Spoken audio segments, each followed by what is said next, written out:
Esqueça tudo o que você já viu. O bebê gordinho de asas com a flecha na mão, flutuando nas pinturas e nos cartões. Isso é uma mentira. Esse não é um querubim. Nunca foi. E quando você descobrir o que a Bíblia realmente descreve, talvez você nunca mais olhe para a palavra anjo da mesma forma. Porque a verdade é que os querubins são uma das criaturas mais impressionantes, mais estranhas e mais aterradoras de todas as Escrituras. 4 rostos, olhos por todo o corpo, rodas que se movem dentro de outras rodas, e uma aparência tão intensa que os profetas que as viram desmaiaram de pavor. Então, como foi que essas criaturas colossais se transformaram, na nossa imaginação, em bebês fofos de bochechas rosadas? Onde a verdade se perdeu?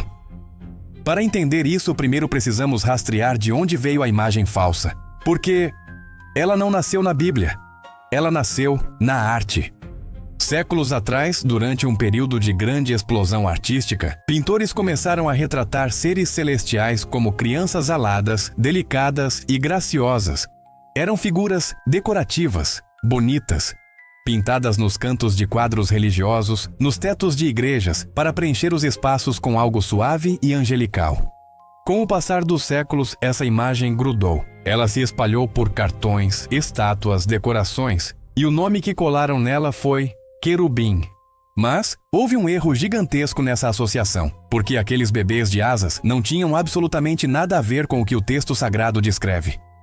Pense na diferença entre o boneco de mascote de um exército, fofo e estampado em camisetas, e o soldado de elite real, treinado, armado e mortal.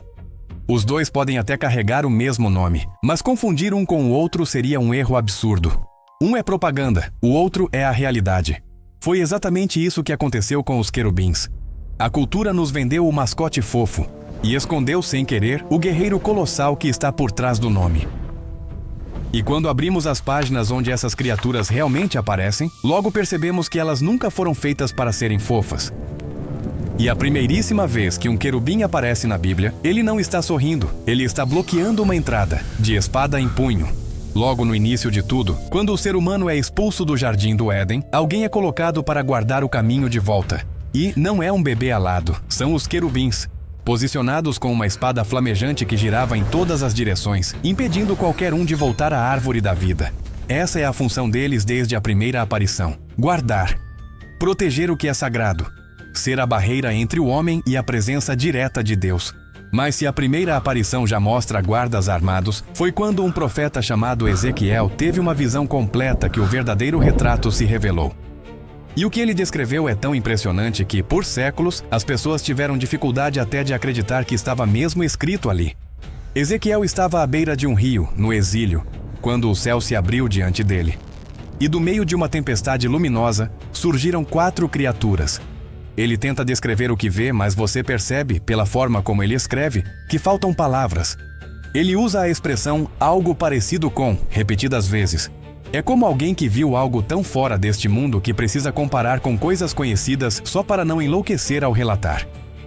E o primeiro detalhe que ele descreve já quebra completamente a imagem do anjinho.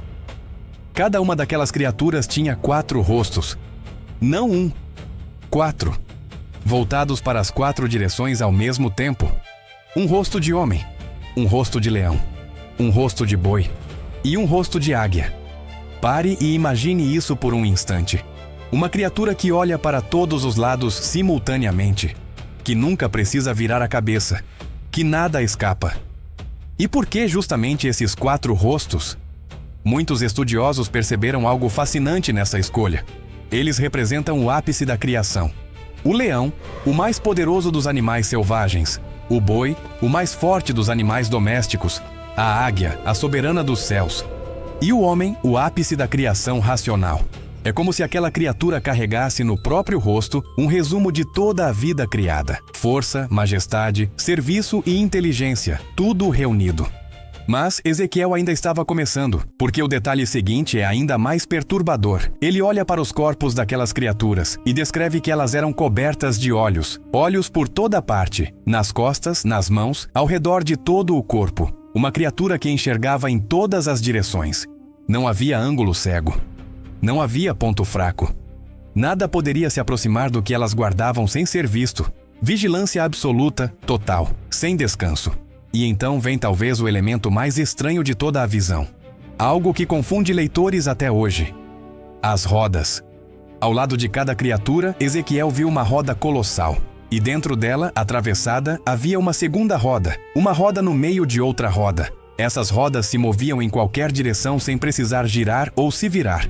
Para frente, para os lados, para trás, instantaneamente. Mobilidade perfeita. E o detalhe final arrepia.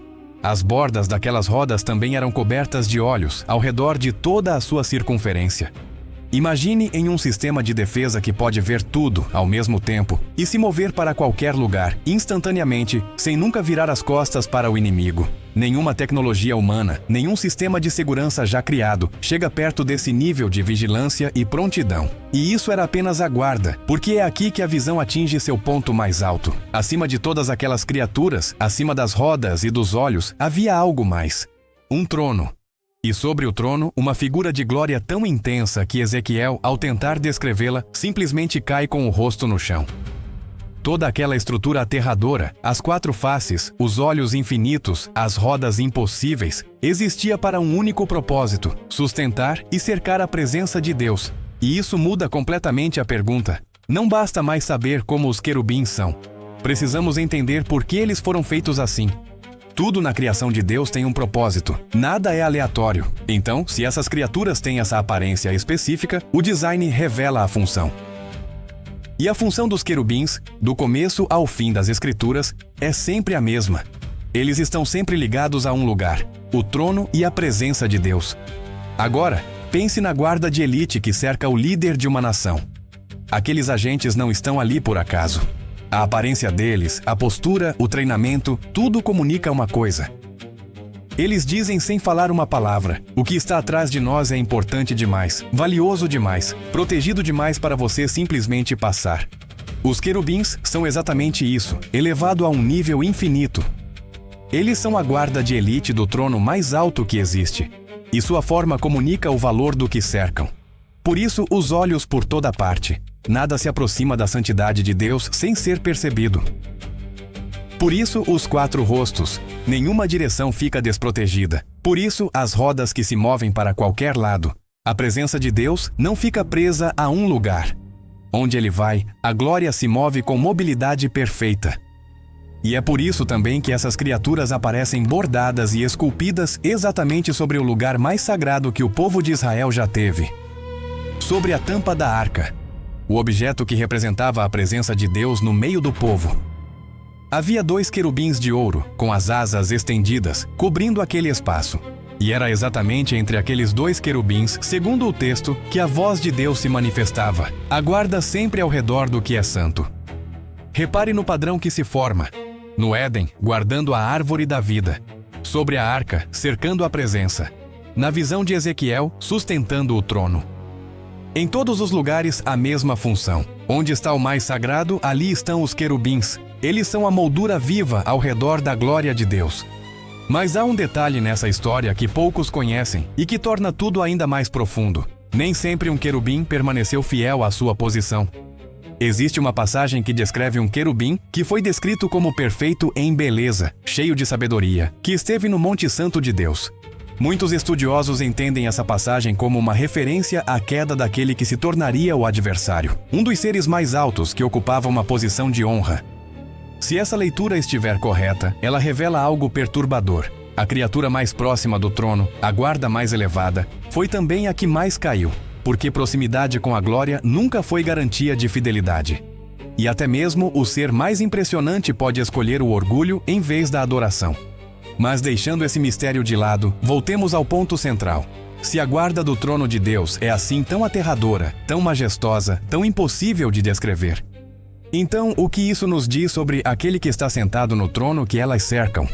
Aqui está o coração de toda essa investigação. Os querubins nunca foram o ponto principal. Eles sempre apontaram para outra coisa. Pense de novo na guarda de elite presidencial. Quanto mais impressionante e poderosa a segurança, mais isso revela sobre a importância de quem ela protege. Se até a moldura ao redor de Deus é tão gloriosa a ponto de fazer um profeta desmaiar, imagine o brilho insuportável de quem está no centro de tudo. As criaturas existem para uma única razão: fazer a glória de Deus parecer ainda maior por contraste. Elas são grandiosas para que ele pareça infinito. E é exatamente isso que a cultura nos roubou quando trocou o querubim aterrador pelo bebê fofo. Não perdemos só uma imagem, perdemos uma noção de grandeza. Quando transformamos os seres celestiais em decoração inofensiva, fica fácil transformar o próprio Deus em algo pequeno, doméstico, gerenciável. Mas o Deus das Escrituras não é gerenciável. Ele é cercado por criaturas que enxergam tudo, que se movem em todas as direções, que nunca dormem. E ainda assim, e aqui está o paradoxo mais bonito de todos, esse mesmo Deus, cercado por uma guarda aterradora, escolheu se aproximar de nós. Os querubins foram colocados no Éden para impedir o homem de voltar à árvore da vida. Eram a barreira. O caminho de volta estava fechado, guardado por espadas de fogo. Durante toda a história, o ser humano ficou do lado de fora dessa barreira, separado, vigiado, incapaz de atravessar sozinho a guarda da santidade de Deus. E é exatamente por isso que o restante da história das Escrituras se torna tão impressionante, porque o que o homem não podia atravessar, Deus decidiu abrir. A barreira que os querubins guardavam, a separação entre o homem e a presença de Deus, deixou de ser intransponível, não pela força do homem, mas pela decisão de Deus. Então, da próxima vez que você ouvir a palavra querubim, lembre-se, não é um bebê de asas, é uma das provas mais impressionantes de quão grande Deus realmente é. E talvez a maior pergunta que essas criaturas deixam seja esta: se a guarda do trono é tão gloriosa assim, você consegue imaginar o tamanho do amor de um rei desse nível que ainda assim quis chegar perto de você?